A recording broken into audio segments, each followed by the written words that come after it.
Test, test, test, test. Hello. Hopefully you can hear me. This mic's being picked up, I think. Excellent. I can't hear myself in my headphones, so I have to kind of judge. We'll be going live with Rayman 2 in just a moment.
Hello everyone, this is Rise from Your Grave.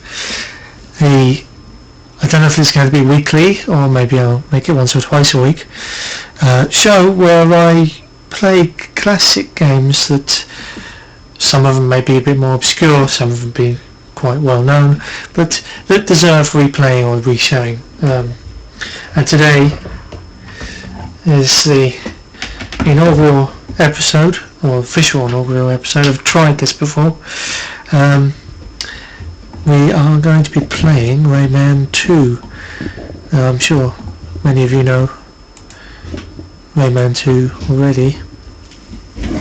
Just have to close my door.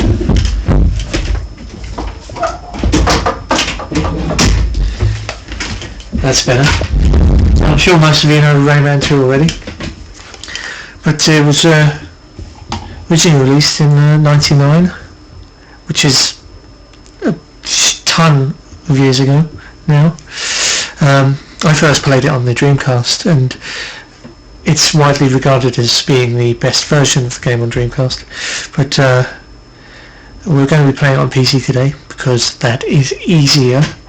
But it originally came out on PC and N64 in '99, and then was ported eventually to Dreamcast, and then eventually reported again to PlayStation, PlayStation 2, and pretty much every other console under the sun at this point.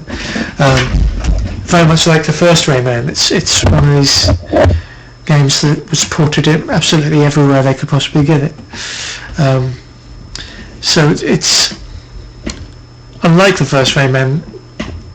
I don't want to say that the first Rayman was a bad game, because it was charming, but going back to it now, especially after playing Rayman Origins and what little I've had the chance to playing of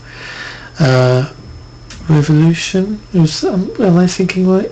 There's Origins, Legends, that's it. There is a Rayman Revolutions, I think, but yes, Legends. After playing a bit of that as well, they're much faster, smoother, more entertaining, better looking. Like every sort of aspect of those 2D games are amazing. So going back to the first game, feels a bit too stiff, a bit too slow, a bit too boring, really, to really enjoy. You can see where the visual style is coming from. You can see how nice it is to look at. The art style and the hand-painted style originates from, and I think it's ironically a bit underrated considering what I'm saying about it, but you know, at this point you can't really go back to the game. But the exception for the older Rayman games is Rayman 2, where I think not only does it stand up to time much better than most 3D platformers of the time, it's probably one of the 2 or 3 best 3D platformers ever made, if that's not too forward of me to say. So let's just get going with Rayman 2. So obviously it's not on the N64 today, but I think it's pretty much the same version on this as it is on N64. Let's try and get the screen right. The difference between the Dreamcast and the earlier versions, hopefully we'll see. I'll be able to talk you through them. Here we go.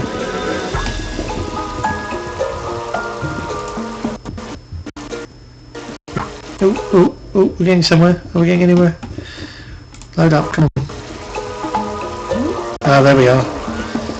Excellent.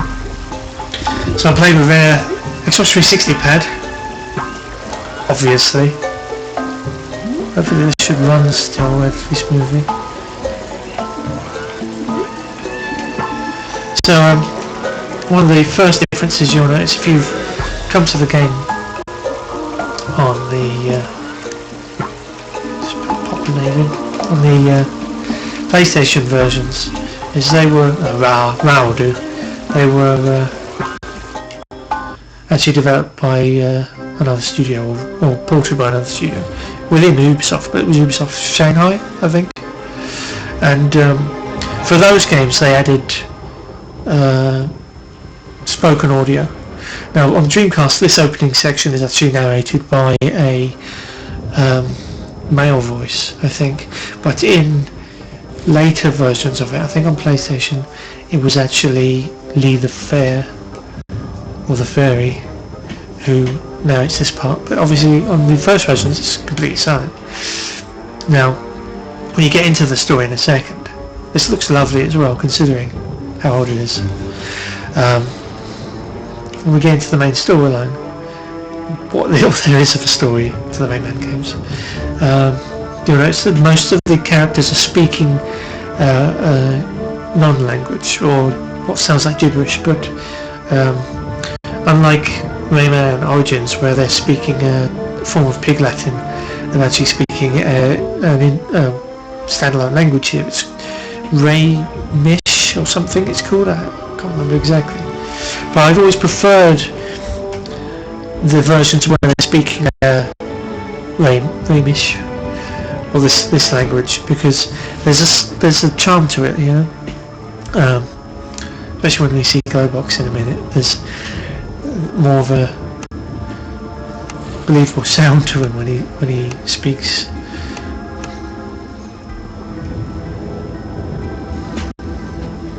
Turn that up a bit on there.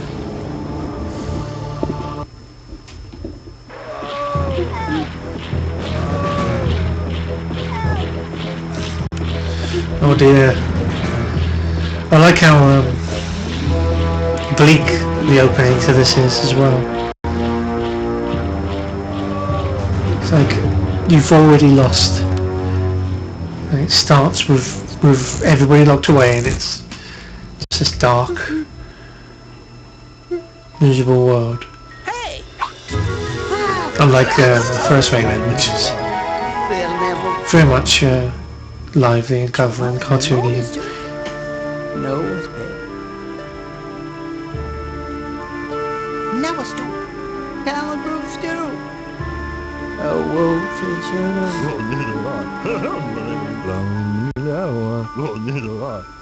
Huh? Leah, Freya?